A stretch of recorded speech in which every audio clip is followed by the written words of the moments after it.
ಬೆಂಗಳೂರಿನಲ್ಲಿ ರೇಣುಕಾಸ್ವಾಮಿ ಭೀಕರವಾಗಿ ಕೊಲೆಯಾಗಿದ್ದಾನೆ. ಈ ಸಂದರ್ಭದಲ್ಲಿ ಚಿತ್ರದುರ್ಗದಲ್ಲಿರ್ತಕ್ಕಂಥ ರೇಣುಕಾಸ್ವಾಮಿಯ ಮನೆ ಬಳಿಯಲ್ಲಿ ನಾನಿದ್ದೇನೆ. ರೇಣುಕಾಸ್ವಾಮಿಯ ಸಂಬಂಧಿಕರನ್ನು ಮಾತನಾಡ್ತಕ್ಕಂಥ ಪ್ರಯತ್ನವನ್ನು ಮಾಡ್ತೇನೆ. ಸರ್, ಈಗ ಯಾವ ಘಟನೆ ಈ ನಡೀತು ಅಂತ ಹೇಳ್ತೀರಿ? ಯಾವ ಕಾರಣಕ್ಕೆ ಈ ಘಟನೆ ನಡೀತು ಅಂತ ಹೇಳ್ತೀರಿ? ಸರ್, ಇದು ನಾವು ಶನಿವಾರದಿಂದನೂ ಅವನು ಮಿಸ್ ಆಗಿದ್ದಾನೆ. ಶನಿವಾರದಿಂದನೂ ಮನೆಗೆ ಬಂದಿಲ್ಲ. ನಿನ್ನೆ ದಿವಸ ನಮಗೆ ಸಾಯಂಕಾಲ ಒಂದು ಮರ್ಡರ್ ಆಗಿದೆ ಅಂತ ವಿಚಾರ ಬೆಂಗಳೂರು ಪೊಲೀಸ್ನರಿಂದ ಗೊತ್ತಾಯಿತು. ಅದು ವಾಸ್ತವವಾಗಿರ್ತಕ್ಕಂಥದ್ದು ಅದು ಯಾವ ರೀತಿಯಾಗಿದೆ, ಏನಾಗಿದೆ ಅನ್ನುವಂಥದ್ದು ಗೊತ್ತಿಲ್ಲ. ಹಿಂಗಾಗಿದೆ, ನೀವು ಬರ್ರಿ ಅಂಥೇಳಿ ಇದನ್ನು ಮಾಡಿದರು. ಇವತ್ತು ಬೆಳಗ್ಗೆ ಅವ್ರ ತಂದೆ ತಾಯಿ ಅವ್ರನ್ನ ನಾವು ಇಲ್ಲಿಂದ ಕಳಿಸ್ಕೊಟ್ಟಿದ್ದೀವಿ ಬೆಂಗಳೂರಿಗೆ. ಅಲ್ಲಿ ಈಗಾಗಲೇ PM ನಡೀತಾ ಇದೆ ಅಂಥೇಳಿ ಮಾಹಿತಿ ಬಂದಿದೆ. ರೇಣುಕಾಸ್ವಾಮಿದು ಅವನು ವೈಯಕ್ತಿಕವಾಗಿ ನಾವು ಇಂತಹ ಒಂದು ಕೊಲೆ ಒಂದು ವೇಳೆ ನಾವೀಗ ಮಾಧ್ಯಮದಲ್ಲಿ ನೋಡಿದ್ವಿ. ಮಾಧ್ಯಮದಲ್ಲಿ ಏನೋ ಅವನು ಅಶ್ಲೀಲ ಚಿತ್ರ ಕಳಿಸಿದ್ದ ಹಾಗೆ ಅನ್ನುವಂಥದ್ದನ್ನು ನೋಡಿದ್ವಿ. ಖಂಡಿತ ಅದು ತಪ್ಪು ಅವನು ಮಾಡಿರ್ತಕ್ಕಂಥದ್ದು. ಒಂದೊಮ್ಮೆ ಮಾಡಿದರೆ ರಾಜಶೇಖರನ್ ಗಾಣದ ಎಣ್ಣೆ ಬಿಸ್ನೆಸ್ ಮಾಡಿ ತಿಂಗಳಿಗೆ 5 ಲಕ್ಷ ಗಳಿಸ್ತಿದ್ದಾರೆ. ನೀವು ಕೂಡ ಅವರಿಂದ ಕಲಿಬೇಕಾ? ಅವ್ರ ಜೊತೆ ವಿಡಿಯೋ ಕಾಲ್ನಲ್ಲಿ ಮಾತಾಡಬೇಕಾ? ಈಗಲೇ ಫ್ರೀಡಮ್ ಆ್ಯಪ್ ಡೌನ್ಲೋಡ್ ಮಾಡಿ.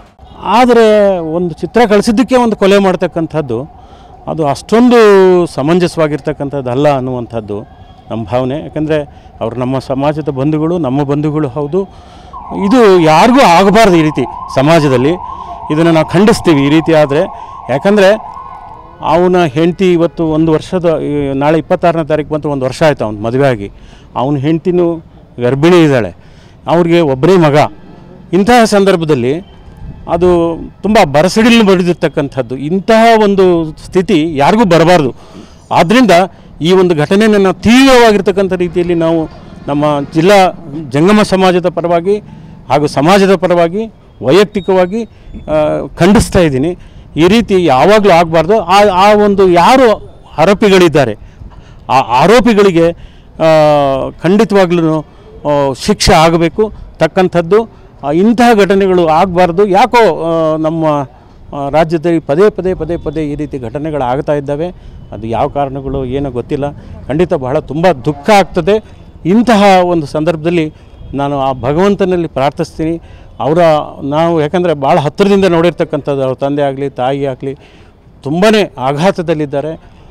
ಈ ಒಂದು ಸಂದರ್ಭದಲ್ಲಿ ಭಗವಂತ ಅವ್ರಿಗೆ ಒಂದು ಹೆಚ್ಚು ಶಕ್ತಿ ಕೊಡಲಿ ಅನ್ನುವಂಥದ್ದನ್ನು ನಾನು ಪ್ರಾರ್ಥನೆಯನ್ನು ಮಾಡ್ಬೋದು ಸರ್. ಇಷ್ಟು ಆದರೆ ನಿಜವಾಗೂ ಈ ರೀತಿ ಇವ್ರಿಗೂ ಆಗಬಾರ್ದು ಸರ್. ತುಂಬಾ ಈಗ ನಟ ದರ್ಶನ್ ವಿರುದ್ಧ ಆರೋಪ ಕೇಳಿ ಬಂದಿದೆ. ಈಗ ಆಲ್ರೆಡಿ ಪೊಲೀಸರು ದರ್ಶನನ್ನು ಅರೆಸ್ಟ್ ಮಾಡಿದ್ದಾರೆ. ಒಬ್ಬ ಮಾಡೆಲ್ ಆಗಿರಬೇಕಾಗಿರ್ತಕ್ಕಂಥ ನಟ ಈ ರೀತಿ ಕೃತ್ಯ ಸಿಗ್ತಾರೆ ಅಂದರೆ ಏನು ಹೇಳ್ತೀರಿ ನೀವು? ಎಂಥ ಶಿಕ್ಷೆ ಆಗ್ಬೇಕಂತ ಹೇಳ್ತಾರೆ ಸರ್? ಶಿಕ್ಷೆ ಆಗುತ್ತೆ ಅನ್ನೋಕ್ಕಿಂತ ನಾನು ಹೇಳಿದ್ನಲ್ಲ ಈಗ ಮೊದಲೇ, ಯಾರು ಮಾಡಿದರೆ ಅದು ತನಿಖೆ ಆಗಲಿ. ಆ ತನಿಖೆಯಲ್ಲಿ ಯಾರಿಗೆ ತಪ್ಪಿತಸ್ಥರು ಅಂತ ಆಗ್ತದೋ ಅವರಿಗೆ ಶಿಕ್ಷೆ ಆಗಲೇಬೇಕು ಸರ್, ಯಾರೇ ಆಗಿರಲಿ ಅವರು. ಯಾಕೆಂದರೆ ನಮ್ಮ ಕಾನೂನು ನಮ್ಮ ಸಂವಿಧಾನ ಎಲ್ಲರಿಗೂ ಸಮಾನವಾಗಿರುವಂಥ ಅವಕಾಶ ಕೊಟ್ಟಿದೆ. ಈ ಅವಕಾಶದಲ್ಲಿ ಯಾರೇ ನಟ ದರ್ಶನ್ ಆಗಿರಲಿ ಅಥವಾ ಇನ್ನೊಬ್ಬರಾಗಿರಲಿ, ಯಾರೇ ಆಗಿರಲಿ, ಇದರಲ್ಲಿ ಯಾರು ಭಾಗಿಯಾಗಿದ್ದಾರೆ ಅವರಿಗೆ ಖಂಡಿತವಾಗ್ಲೂ ಸಂವಿಧಾನದ ರೀತಿಯಲ್ಲಿ ಏನು ಶಿಕ್ಷೆ ಆಗಬೇಕೋ ಅದು ಆಗಲೇಬೇಕು ಅನ್ನುವಂಥದ್ದು ನನ್ನ ಆಗ್ರಹ ಸರ್. ಅದು ಸರ್, ನೀವೇನು ಹೇಳ್ತೀರಿ ಈ ಪ್ರಕರಣದ ಬಗ್ಗೆ? ಒಟ್ಟಾರೆಯಾಗಿ ಈ ಪ್ರಕರಣದ ಬಗ್ಗೆ ನೀವೇನು ಹೇಳೋದಕ್ಕೆ ಬಯಸ್ತೀರಿ ಸರ್? ನಮ್ಮ ರೇಣುಕಾಸ್ವಾಮಿ ತಂದೆ ಶಿವನಗೌಡರು ನಾವೆಲ್ಲ ಒಟ್ಟಿಗೆ KEBನಲ್ಲಿ ಸಹೋದ್ಯೋಗಿಗಳು. ಶಿವನಗೌಡರಾಗಲಿ, ಅವರ ಮನೆಯವರಾಗಲಿ, ಅವರ ತಂದೆ ತಾಯಿ ಭಾಳ ಸಾತ್ವಿಕರು, ಜಂಗಮ ಪ್ರೇಮಿಗಳು. ಯಾವುದೇ ಸ್ವಾಮಿಗಳು ಚಿತ್ರಕ್ಕೆ ಬಾಳೆ ಹೊನ್ನರು ಇರ್ಬೋದು, ಕಣ್ಕೊಪ್ಪ ಇರ್ಬೋದು, ಕೇದಾರರು ಯಾರೇ ಬಂದರೂ ಅವ್ರ ಮನೆಯಲ್ಲಿ ಪೂಜೆ ಪುನಸ್ಕಾರ ಸಂಸ್ಕಾರವಂತರು.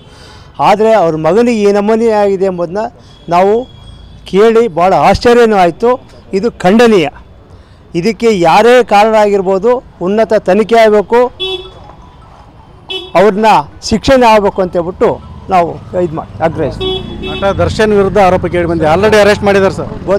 ಅಲ್ಲ, ಅದ್ರ ಬಗ್ಗೆ ಯಾರನ್ನ ಅರೆಸ್ಟ್ ಮಾಡಿದ್ರೆ ಅನ್ನೋದ್ರ ಬಗ್ಗೆ ನಮಗೆ ಮಾಹಿತಿ TVನಲ್ಲಿ ಮಾಧ್ಯಮಗಳಲ್ಲಿ ನೋಡ್ತಿದ್ದೀವಿ. ನಿಜವಾದ ಆರೋಪಿಗಳು ಯಾರು ಎಂಬುದನ್ನ ಪೊಲೀಸ್ ಇಲಾಖೆ ಪತ್ತೆ ಹಚ್ಚಿ ಅವ್ರಿಗೆ ತೀಕ್ಷ್ಣ ಶಿಕ್ಷೆ ಕೊಡಿಸೋದಕ್ಕೆ ಅವ್ರ ಕಾನೂನು ಪ್ರಕಾರ ಕ್ರಮ ಜರುಗಿಸಲಿ ಅಂತೇಳ್ಬಿಟ್ಟು ನಮ್ಮ ಆಗ್ರಹ. ಇದಿಷ್ಟು ಕೊಲೆಗೀಡಾಗಿರ್ತಕ್ಕಂಥ ರೇಣುಕಾಸ್ವಾಮಿಯ ಕುಟುಂಬಸ್ಥರ ಮತ್ತು ಸಂಬಂಧಿಕರ ಆಗ್ರಹ. ಕ್ಯಾಮ್ರಾ ಪರ್ಸನ್ ಮಂಜುನಾಥ್ ಜೊತೆ ಬಸವರಾಜ್ ಮಧುನೂರು, TV9 ಚಿತ್ರದುರ್ಗ.